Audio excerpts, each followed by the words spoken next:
Fitacciyar 'yar siyasar Najeriya Naja'atu Muhammad ta kausasa harshenta akan siyasar Fantami. Hajiya Naja'atu Muhammad dai ta yi kira da cewa ta yi kiran Isa Fantami da makaryaci saboda ya karbi mukamin minista bayan da ya taba sukar siyasa gaba daya. Ta bayyana cewa tsarin siyasar Najeriya kama karya ce kawai, domin shugaban ƙasa ne yake da iko a hukumance wanda zai zaɓi jami'an tsaro. Naja'atu dai ta tabbatar da cewa Fantami ya kasance yana halartar tarurrukan jam'iyyar ADC, amma kuma wani dalili ya sanya shi yin rijista a cikin jam'iyyar APC.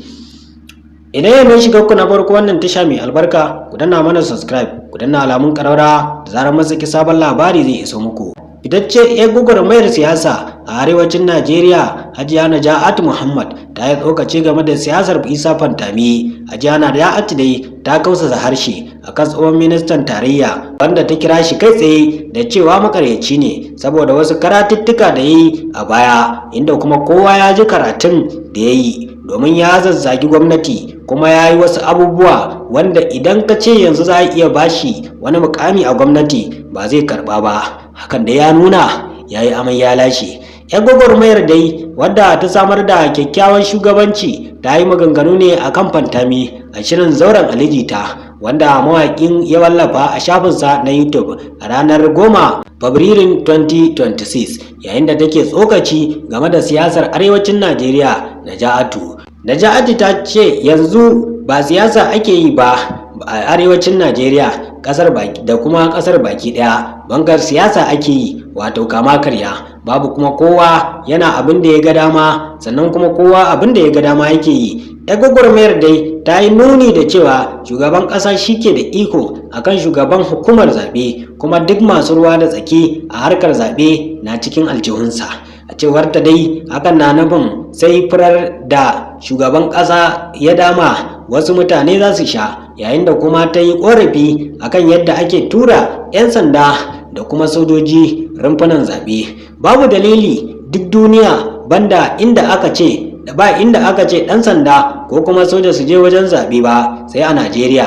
Idan aka ce sai an ba da kuɗi za ka yi zaɓe, ina demokuraɗiyyar take? Sannan kuma kama karya ake magana a yanzu. Hajiya Naja'atu Muhammad dai ta yi ikirarin cewa Najeriya akwai doka, amma mai kaddamar da dokar shine babu. Tana mai cewa wanda zai kaddamar da dokar ya fi sabawa dokar a Najeriya. Isa Fantami dai ta tabbatar da cewa makaryaci ne, sannan kuma ta tabbatar ma da mutane cewa Fantami a cikin makaryata ma Fantami fa yana sahun farko, inda Hajiya Naja'atu ta ce Fantami yana kuka, yana la'antar siyasa, yana tar da karɓar mulki, amma a ƙarshe ya zo ya karɓi mukamin minista. Sannan tana mai cewa ka san akwai 'yan ahalin sunna, akwai kuma 'yan ahalin talauci, sannan suna nan da yawa.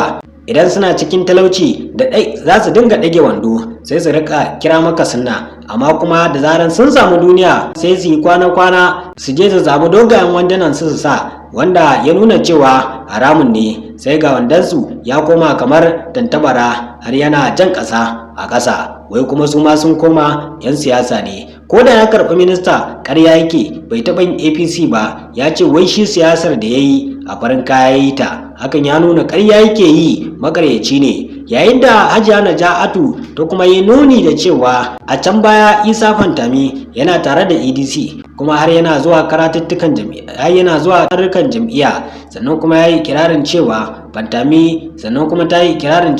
Fantami ya gudu ne daga jam'iyyar ADC lokacin da ya ga an fara kama wasu mambobinta kamar Abubakar Malami, domin gudun kada a kama shi ma.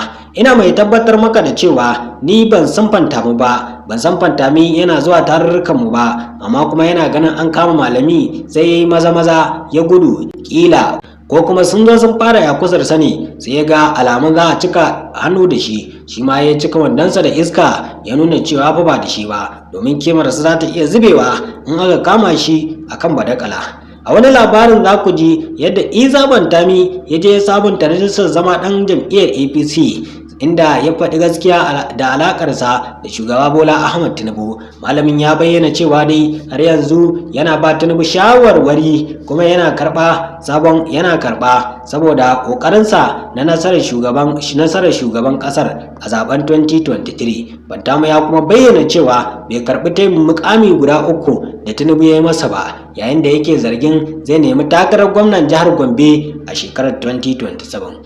A nan muka kamo ƙarshen wannan shiri namu leka duniya. Dama an ce idan ka kare girmanka to mutane ma za su kare ma girma, idan kuma ka take shi a ƙasa to wani fa dama zai yi da shi idan ya tashi. Isa Fantami dai ya nuna yana son duniya, hakan kuma za ta tabbatar da a nan gaba inda ya ce zai shiga siyasa gadan-gadan to sai an jefe shi, sai wani ya yi bidiyo ya zagi iyayensa, hakan ya nuna siyasa ne, amma kuma kuɗin da zai samu shi ke hange ba wai zubar da kimarsa ba. Mu nemi ku fatan alkhairi.